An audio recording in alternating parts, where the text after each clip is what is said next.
Then we have our periosteo elevator and our plugger. Our plugger is so we put the bone in a dish, it's dry, then we add articaine, just a little bit of articaine to get everything wet. If we put too much articaine in, no biggie, you just put a cotton roll in there and go like that and touch it for a second. All the excess moisture goes into the cotton roll and it just leaves the bone soaked in articaine. You can never like really do too much articaine, but sometimes we do remove excess. So you don't have to worry about excess or not. But you can worry about not having enough. It's got to be rehydrated. Okay. Then generally, the dental assistant will use the periosteo elevator and place the bone on one of the sides, depending on how much bone we're using. She'll place the bone on one of these sides. Now she has to suction out the socket so that the blood is not in the socket and there's room for the bone. For some teeth it's super simple, they don't bleed much, and other teeth just bleed like super crazy, right? So that's a challenging job for the dental assistant to keep running the suction in there and having this ready and not dropping the bone while she's suctioning. And then she places the bone near to the socket. If she can drop it in the socket, fine. But I'll be waiting for her, and I generally am holding the condenser. So when she comes over, if she can't get it off, I get it off and into the socket by using the condenser, and then I condense down into the socket. I push the bone on down.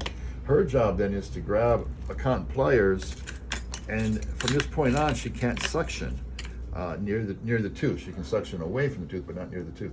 So we have to clear the surgical site by blotting, and there is no other way to do this. You just have to use a 2x2 on a cotton pliers, and you only need one 2x2. You don't need a mass. Like mostly people are so excited they grab 5 of them and they go in there with this big old mess.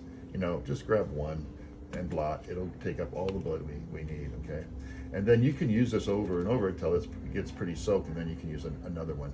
But you have to blot it, and then you come back with your periosteo elevator with the bone, and you hold it there, and we get it back into the socket.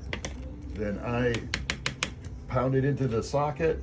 Then you use your 2x2, and I'll pound it in with the I'll condense it in, not pound it. I'll condense it into the socket over the top of the 2x2. And when I do that, we're getting to the top, and we're really getting the bleeding to slow down, and we're getting a really full socket. We will continue adding bone until the dental assistant runs out of bone, or until it's just overflowing above the ridge of the existing bone that's left.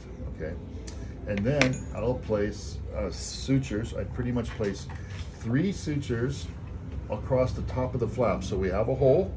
I cut a flap over here. I take this tissue, I pull it up over the hole, and I'll place a stitch here in the middle, and so the mesial, the distal, and the middle. And that holds the flap really good here. But now we have loose ends on the flap, so I usually take a stitch and stitch the side at the mesial and the side at the distal. So I usually use 5 stitches on this procedure, and that's pretty normal. I place the sutures. The dental assistant grabs the suture as it comes through the tissue. She holds tight onto the suture. I'll remove I place the stitches or the sutures with a hemostat. I'll remove the hemostat from the needle. So the needle's right here. I'm holding one end of the needle. She's holding the other end of the needle. I release the hemostat. The needle will move while I release. You just got to hold really tight and pinch hard.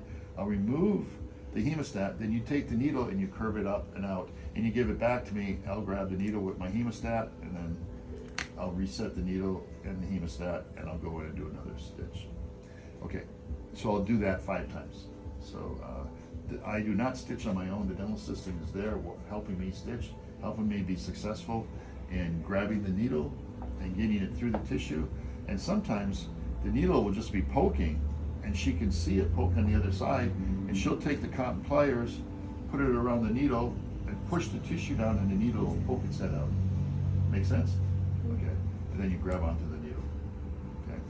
That happens like on a really big hole where my needle's only so long, and I just can't push it anymore. But you can see the point of the needle pushing on the tissue on the lingual side. And you just take it, your hemostat, see the point of the needle, push down on the tissue, the needle sticks out, grab the needle, and I let go. Okay. tie that. The dental assistant then will use the surgical scissors. They're super sharp scissors. In our office, we have a problem with scissors sometimes, where they're so dull they don't really work. But we don't let that happen with surgical scissors. They all have to be sharp. You have to be quick and clear and just go like that, and they have to be cut. So our surgical scissors are pretty good. Our office scissors tend to not be as sharp as they need to be. Anyways, and you cut the sutures about 1 millimeter from the knot. Sometimes you have to cut them maybe 3 millimeters from the knot, and then when the surgery's done, you go back in and you trim down those sutures. So that why do we want to trim down the sutures? Patient comfort. So it's not hanging in their mouth. Yep.